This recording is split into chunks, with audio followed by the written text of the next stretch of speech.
Hi. Um, so something I'd like to sort of demo today is a first hardware test of link cable multiplayer for a game I've been developing for the Game Boy Advance. This was sort of difficult to program.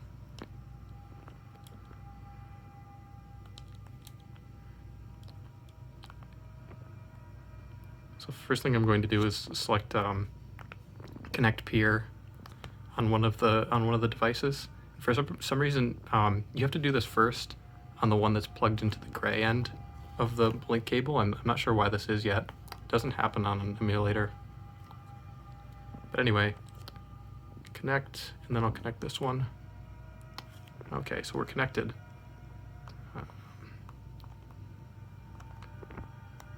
So if you look at the top left corner, I'm recording some statistics. There's not very much of an impact on the frame rate. The second line, TX, is the transmitted messages, and RX is received messages. So if you see those are 0, or one of them is way higher than the other one, maybe there's an issue with the connection.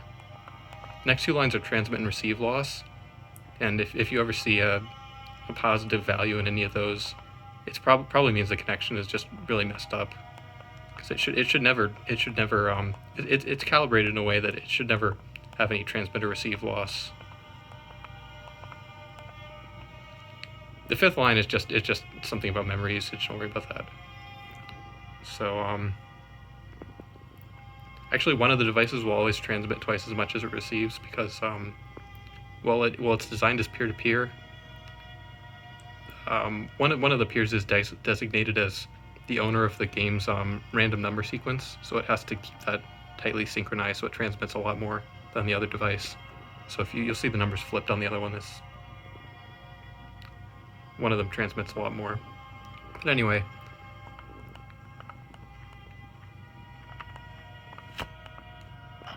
this is definitely still a work in progress.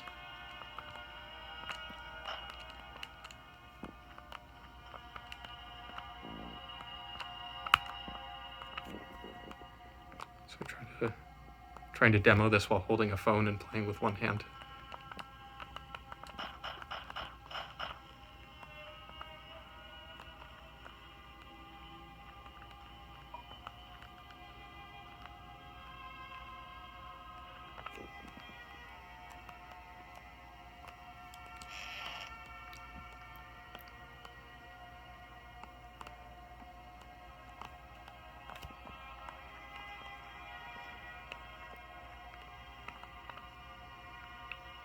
So I've gone to the next level on one of the games. It's just waiting for me to advance on the other one.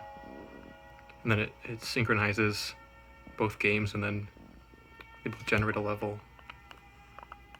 Same level. Oh, crap.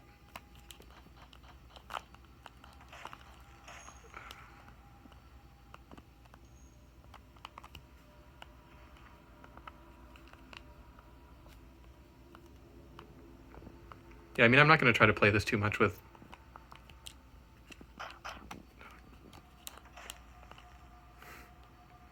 one hand, but you get the idea. I mean, it sort of works. Some things like bosses are currently disabled when you're playing multiplayer. Still working that out. The cable doesn't actually have a very high bandwidth. I think you can, I mean, while running the game and doing other things, you can only transmit so much information. So keeping certain complicated enemies like bosses synchronized across the games is turning out to be kind of difficult.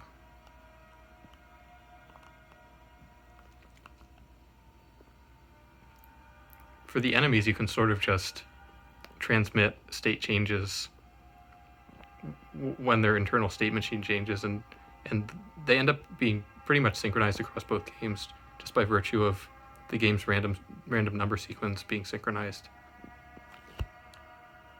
But when two players are near the same enemy and there's only one enemy, like a boss, it sort of becomes harder to keep them keep them synchronized.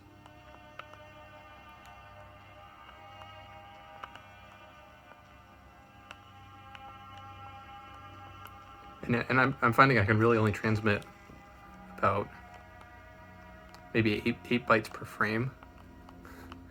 So I'm sort of pushing what I can do with the connection to begin with.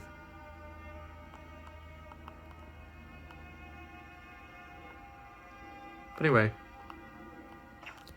I'll have a more full demo when I finish with this.